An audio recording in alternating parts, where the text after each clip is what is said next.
செய்தியை பார்க்கிறோம். வரும் 25, 26ஆம் தேதிகளில் ஆளுநர் தலைமையில் துணைவேந்தர்கள் மாநாடு நடைபெறவிருக்கிறது. இதில் துணை குடியரசுத் தலைவர் ஜெகதீப் தங்கர் பங்கேற்கிறார் என்ற அண்மை செய்தியை பார்க்கிறோம். வரும் 25 மற்றும் 26ஆம் தேதிகளில் தமிழக ஆளுநர் தலைமையில் துணைவேந்தர்கள் மாநாடு நடைபெறவுள்ளது. இதில் துணை குடியரசுத் தலைவர் ஜெகதீப் தங்கர் பங்கேற்கிறார்.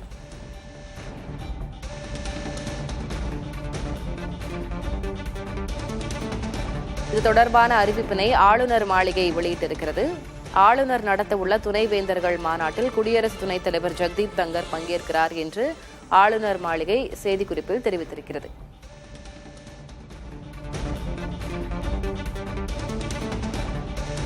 தேசிய அளவில் பல்கலைக்கழகங்களுக்கு இடையேயான ஒத்துழைப்பை மேம்படுத்துவது குறித்து இதில் பேசப்பட உள்ளதாகவும் அதில் தெரிவித்திருக்கிறார்கள். துணைவேந்தர்கள் மாநாட்டில் துணை குடியரசுத் தலைவர் ஜெகதீப் தங்கர் பங்கேற்கிறார் என்ற அதிகாரப்பூர்வ அறிவிப்பினை ஆளுநர் மாளிகை வெளியிட்டிருக்கிறது. ஏற்கனவே இது தொடர்பாக தகவல் வெளியாகியிருந்தது. ஜெகதீப் தங்கர் பங்கேற்கிறார் என்று தற்போது ஆளுநர் மாளிகையிலிருந்து அதிகாரப்பூர்வ தகவல் வெளியாகியிருக்கிறது. தேசிய அளவில் பல்கலைக்கழகங்களுக்கு இடையேயான ஒத்துழைப்பை மேம்படுத்துவது குறித்து இந்த துணைவேந்தர்கள் மாநாட்டில் பேசப்பட உள்ளதாகவும் ஆளுநர் மாளிகை தரப்பிலிருந்து தெரிவிக்கப்பட்டிருக்கிறது. இந்நிலையில் இதில் குடியரசு துணைத் தலைவர் ஜெகதீப் தங்கர் பங்கேற்பது முக்கியத்துவம் பெற்றிருக்கிறது.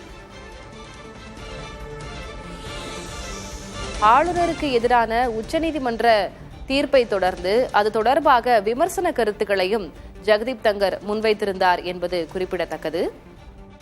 இந்நிலையில் ஜெகதீப் தங்கர் ஆளுநர் RN ரவி ஏற்பாடு செய்திருக்கக்கூடிய இந்த துணைவேந்தர் மாநாட்டில் பங்கேற்பது முக்கியத்துவம் பெறுகிறது.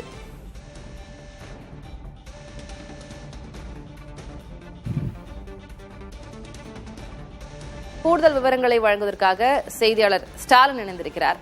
ஸ்டாலின், நம்ம இது உச்சநீதிமன்ற தீர்ப்பின் அடிப்படையில் அதிலிருந்து பார்த்தோமே ஆனால் இந்த 10 மசோதாக்களுக்கு உச்சநீதிமன்றமே ஒப்புதல் வழங்கியிருந்தது. அதற்கு பிறகு ஆளுநர் இங்கிருந்து டெல்லி சென்றது, அவர் துணை குடியரசுத் தலைவரை சந்தித்தது, துணை குடியரசுத் தலைவர் அதற்கு பிறகு உச்சநீதிமன்றத்தின் மீதான விமர்சனங்களை முன்வைத்தது. அதற்கு பிறகு துணைவேந்தர்கள் மாநாடு இப்ப ஏற்பாடு பண்ணியிருக்கிறாங்க. தங்கரும் அதில் பங்கேற்கிறார் என்ற தகவல் வெளியாக இருக்கிறது. என்ன முக்கியத்துவம், அரசியல் ரீதியாக எப்படி புரிஞ்சுக்கலாம்? திலபதி, கடந்த 3 வருடமா இந்த துணைவேந்தர்கள் மாநாட்டை ஆளுநர் தலைமையில் ராஜ்பவன் நடத்தி வருகிறது. ஆனால் கடந்த 3 வருடங்களாக நடைபெற்ற அந்த கூட்டத்துக்கு சற்றும் மாறாக இந்த வருடம் நடைபெறக்கூடிய இந்த துணைவேந்தர்கள் மாநாட்டை பொறுத்த வரைக்கும் நீங்க குறிப்பிட்டதுபடி அரசியல் ரீதியாக ஒரு மிக முக்கியத்துவம் வாய்ந்ததாக கருதப்படுகிறது.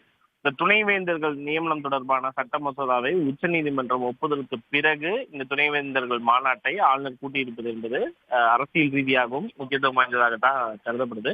இது தொடர்பாக நேற்று நம்ம உயர்கல்வித்துறையில ஒரு விளக்கம் கேட்டிருந்தோம். இந்த மாதிரி துணைவேந்தர்கள் மாநாட்டை ஆளுநர் கூட்டுவதற்கான அதிகாரம் இருக்கிறதா என்று கேட்ட பொழுது அவர்கள் தெரிவித்த ஒரு மிக முக்கியமான கருத்து என்னன்னா, இந்த துணைவேந்தர்கள் மாநாடு தொடர்பான ஏற்பாடுகள் உச்ச நீதிமன்ற தீர்ப்பு வருவதற்கு முன்பாகவே ஆளுநர் மாளிகை ஏற்பாடு செய்யப்பட்டு விட்டது. அதனால இந்த மாநாட்டை ஆளுநர் கூட்டியிருக்கிறார். தற்போதும் இந்த வேந்தராக தமிழகத்தில் இருக்கக்கூடிய மாநில பல்கலைக்கழகங்கள் வேந்தராக ஆளுநரை செயல்படக்கூடிய ஒரு நிலையில அதிகாரத்தில் தமிழ்நாடு அரசு தலையிட முடியாது என்ற ஒரு விளக்கத்தை உயர்கல்வித்துறை கொடுத்திருந்தது. அதன் அடிப்படையில் தான் தற்போது இந்த அறிவிப்பை பார்க்க முடிகிறது. நீங்க குறிப்பிட்டபடி உச்சநீதிமன்றத்துடைய தீர்ப்பை பொறுத்த வரைக்கும் தமிழ்நாடு சட்டப்பேரவையில ஒரு மிக முக்கியமான சட்ட மசோதா. அந்த துணைவேந்தர்கள் நியமனத்தில் ஆளுநர் தலையிட முடியாது, நேரடியாக முதலமைச்சரை துணைவேந்தர்கள் நியமிப்பார் என்ற ஒரு விளக்கத்தை அந்த சட்ட மசோதா நிறைவேற்றப்பட்டது.